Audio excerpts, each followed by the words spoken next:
So, this is the campsite in Mabini, Bohol. We just woke up when we were filming this video. We were excited to explore the place, kung ano ba yung nasa likod or nasa kabilang side ng hill na to. Kaya, ayan, inakyat na namin. So, hindi ko in-expect na ang hirap pala niyang akyatin kahit na hindi naman siya masyadong mataas. Madulas kasi siya. Maganda sana kung meron akong stick na dala. So yung asawa ko tumingin sa baba, nagdadalawang isip na siguro kung tutuloy ba.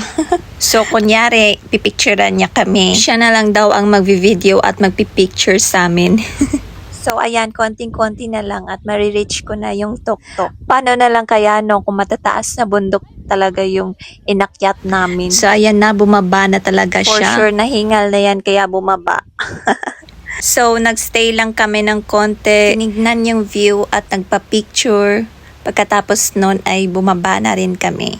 So this is the most challenging part kasi napakadulas niya. That's the gravity that pulls you down. So ayun, naghawak-hawak na lang kami ng kamay para sabay-sabay din kaming gumulong. Ya, mo dia, ala ka dia. Ala.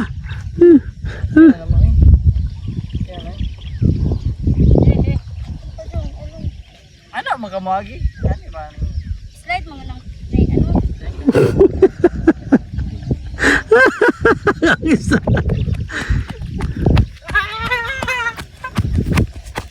Saka pa.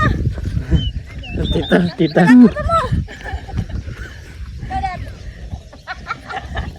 Saka mo. Dami risi. Video ano dong? Katawan na.